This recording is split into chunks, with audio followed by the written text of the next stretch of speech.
साथियों, पहले तो मैं आप सबसे क्षमा मांगूंगा कि आप लोग मेरी वजह से 4 घंटे तक इंतजार करते रहे।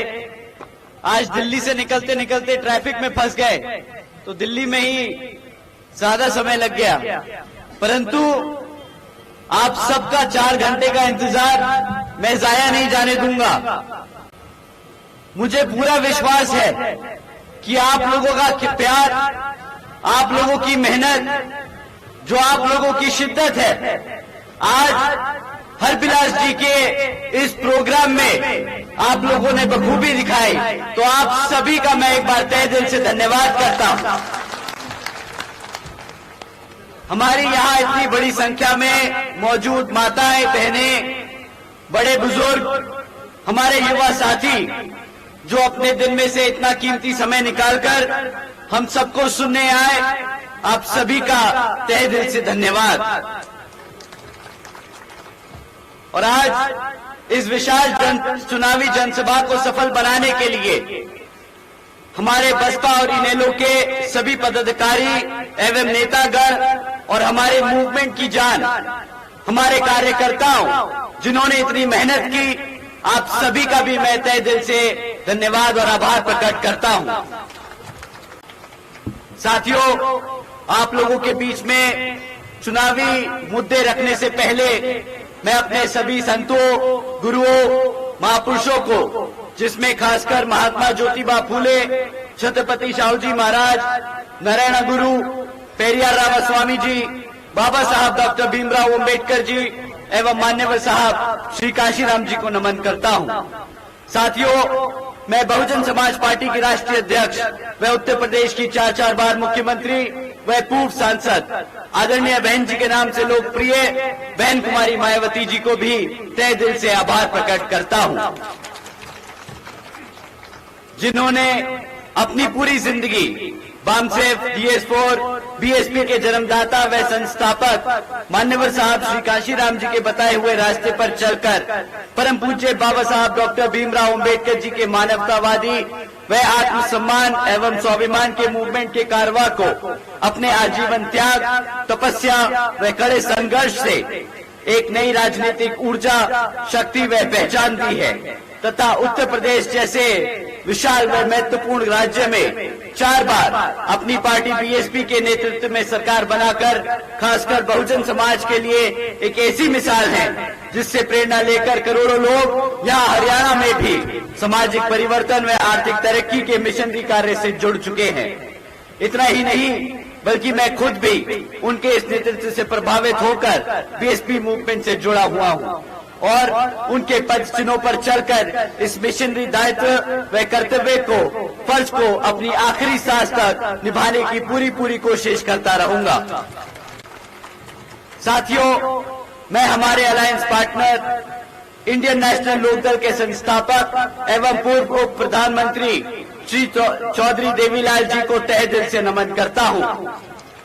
साथ ही इनेलो के राष्ट्रीय अध्यक्ष श्री ओम प्रकाश चौटाला जी और इनेलो के राष्ट्रीय महासचिव और हमारे गठबंधन की ओर से हरियाणा प्रदेश के मुख्यमंत्री के उम्मीदवार श्री अभय सिंह चौटाला जी का भी तहे दिल से आभार प्रकट करता हूं। साथियों, इससे पहले मैं विधानसभा चुनाव के बारे में आप लोगों से बात करूं, मैं हाल ही में एक ऑनरेबल सुप्रीम कोर्ट के सब कास्ट कैटेगराइजेशन के जजमेंट के बारे में आप लोगों के आप सबसे बात करना चाहूंगा, जिसके संबंध में आदरणीय बहन कुमारी मायावती जी ने भी प्रेस कॉन्फ्रेंस कर हम सबको इसके बारे में आगाह किया है। और आप लोग सब जानते ही हैं कि कुछ दिनों पहले इसको लेकर हम सब ने भारत बंद भी किया था। साथियों, इस जजमेंट के तहत अब राज्य सरकारें SC ST के अंतर्गत अपने राज्य में अपने राजनीतिक लाभ के लिए अपनी मर्जी से किसी भी SC ST जाति को आरक्षण का लाभ दे सकती है और अपनी ही मर्जी से वो लाभ छीन भी सकती है, ये कहकर कि ये जाति के लोग पैसे से संपन्न हैं तो इनको आरक्षण की जरूरत नहीं। आप सभी जानते हैं आरक्षण की मूल भावना प्रतिनिधित्व की है, समाज को आगे बढ़ाने की है, लेकिन इसको बार बार गरीबी हटाओ योजना बनाने की कोशिश की जाती है। साथियों, भाजपा और कांग्रेस ने सोची समझी ये साजिश के तहत चलकर ये जजमेंट पास कराया है। देश से आरक्षण खत्म करने के लिए ये उनका पहला कदम है। साथियों, आदरणीय बहन जी ने इस फैसले पर सवाल उठाया है और पूछा है कि जिन्हें आरक्षण का लाभ मिला है, क्या उनकी सामाजिक स्थिति इतनी बेहतर हो गई है, क्या उनके साथ भेदभाव खत्म हो गया है। साथियों, ये बहुत जरूरी सवाल है। ये सवाल आरक्षण से रिलेटेड है। ये समझना होगा कि आरक्षण का मतलब क्या है। ये लोग चाहते हैं कि इससे हम आरक्षण को पैसे से जोड़ दें। कोई अगर पैसे से संपन्न है तो क्या उसके साथ भेदभाव खत्म हो जाता है? आदरणीय बहन जी का सवाल है। साथियों, ऐसी समाज को बांटने की शुरुआत की गई है। ऐसी समाज की आजादी छीनने की शुरुआत की गई है।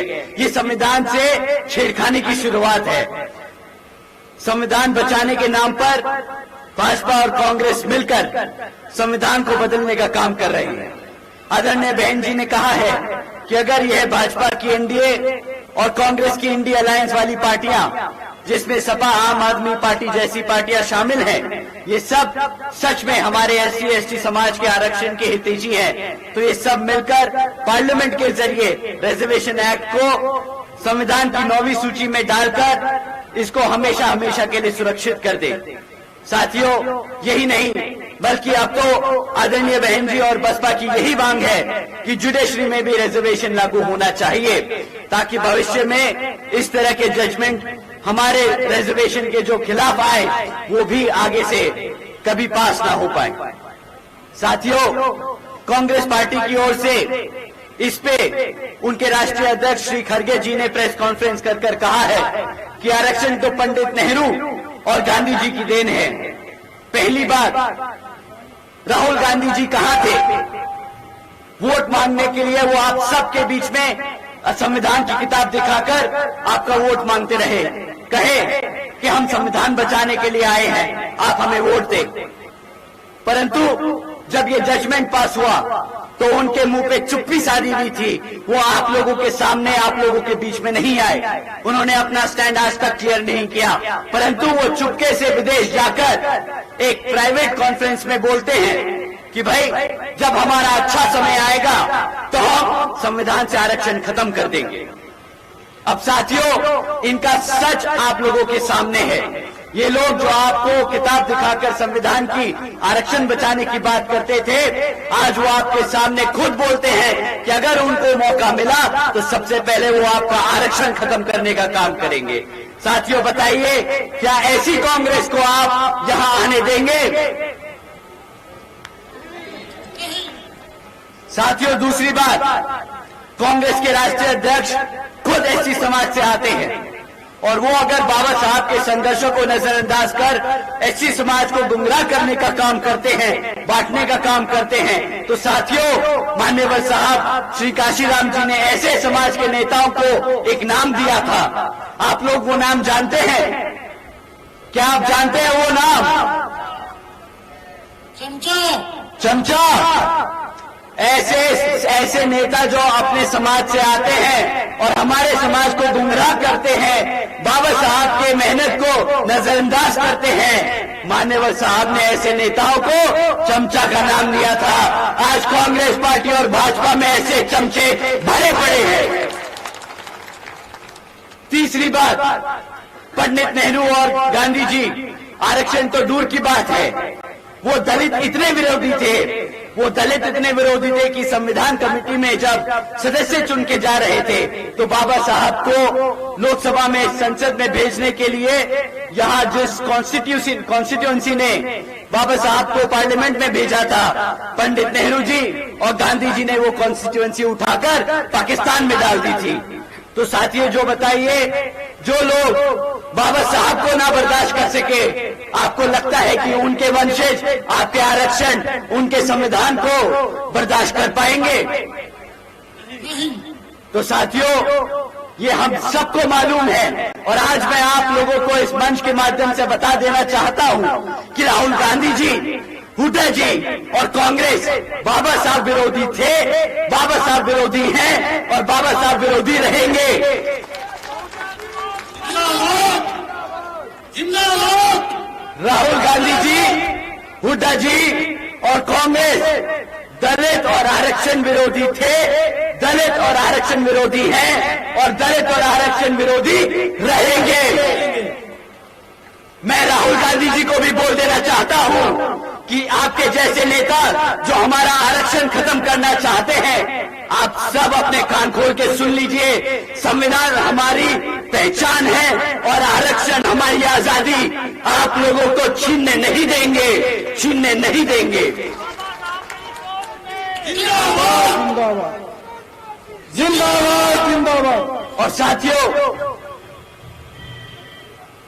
इनसे हमारे दलित नेता इतने विरोधी हैं, ये कांग्रेस और भाजपा दलित नेता इतने विरोधी हैं। आप लोग सब आदरणीय शैलजा जी का नाम तो जानते होंगे, हमारे हरियाणा की दलित नेता है।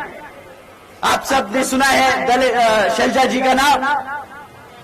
साथियों, आदरणीय शैलजा जी के लिए हुड्डा के समर्थकों ने कितना बुरा भरा बोला, वो भी आप सब ने सुना पिछले दिनों।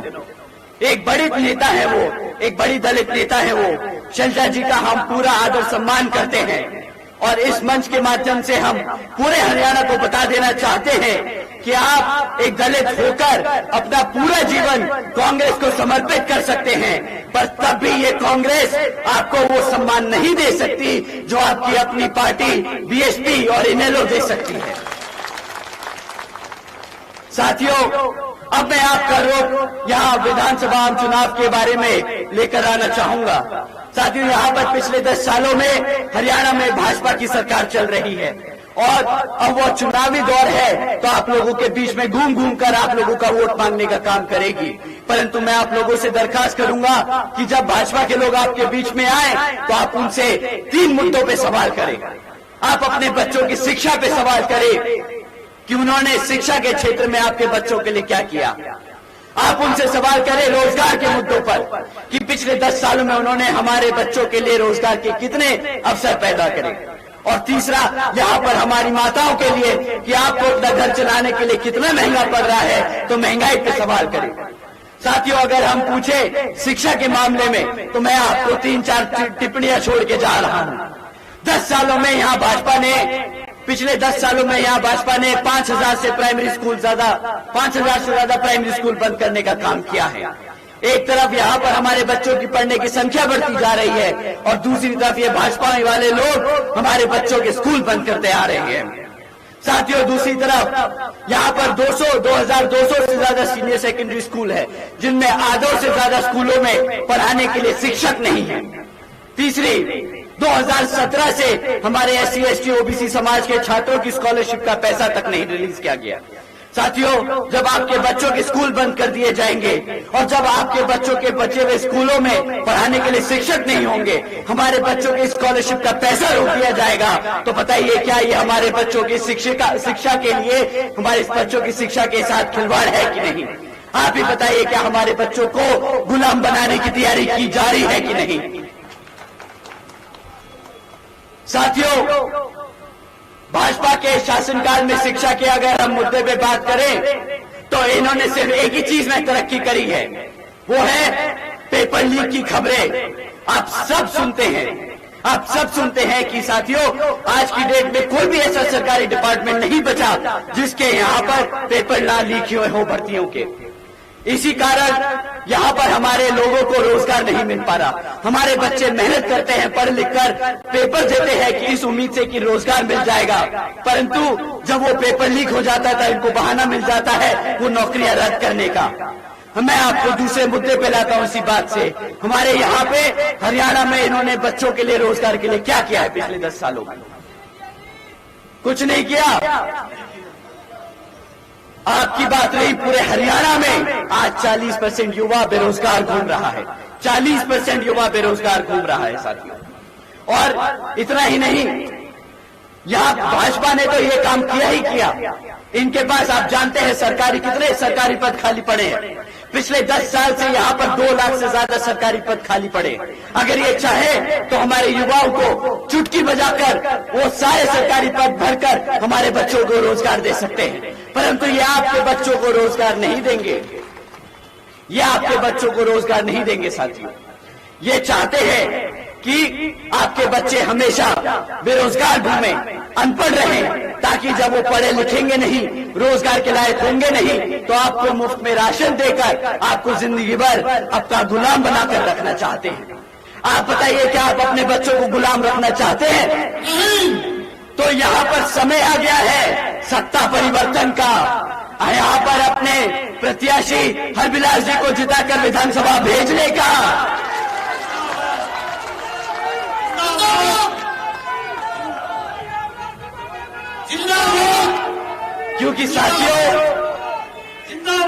क्योंकि साथियों मैं जानता हूं, यहाँ हरबिलास जी ने हमें बताया था कि भैया अगर यहाँ की जनता हमें विधानसभा भेजने का काम करेगी तो सबसे पहले यहाँ पर जो सरकार ने कौशल विकास निगम जैसी योजनाएं चला रखी है, जिसके तहत वो हमारी पक्की नौकरी को कच्चा कर रहे हैं, सबसे पहले हम ये खत्म करेंगे और हमारे युवाओं को पक्का रोजगार देने का काम करेंगे।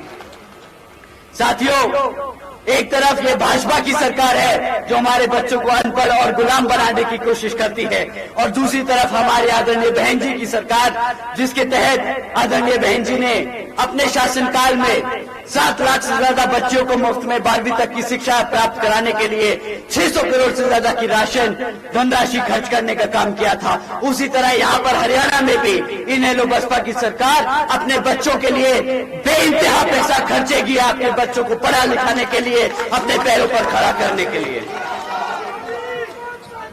साथियों, इतना ही नहीं, बल्कि जिस तरह आदरणीय बहन जी ने अपने राज्य में यूपी में अपने शासनकाल में 90,000 से ज्यादा शिक्षकों को रोजगार दिया था, 1 लाख से ज्यादा अधिक सफाई कर्मचारियों को रोजगार दिया था, 2 लाख से अधिक जवानों को पुलिस फोर्स में भर्ती किया था, और 30 लाख से अधिक अपर कास्ट के विभिन्न समाज के साथियों को सरकारी विभिन्न नौकरी देने का काम किया था।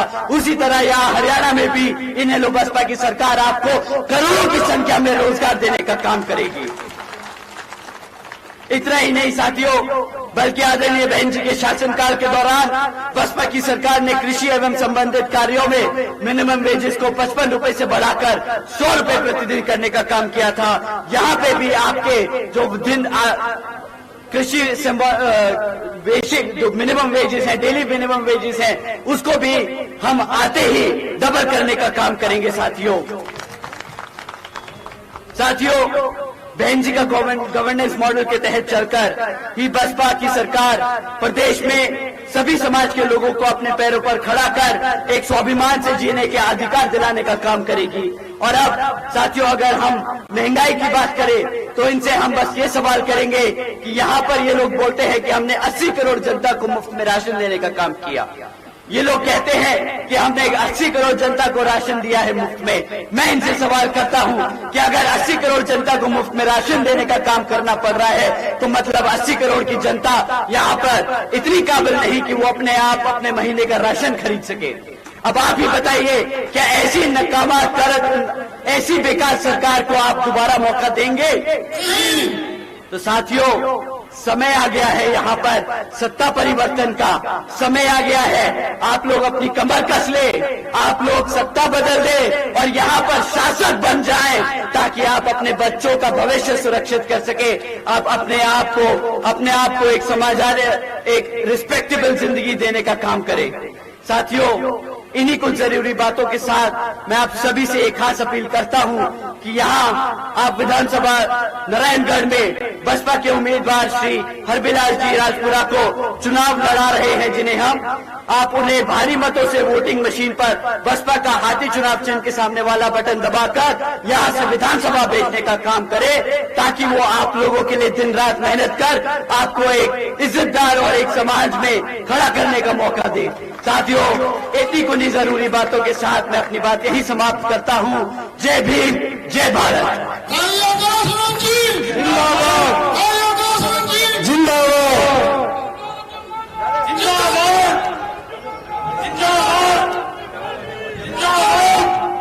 इनेलो बसपा गठबंधन जिंदाबाद। माननीय आकाश आनंद जी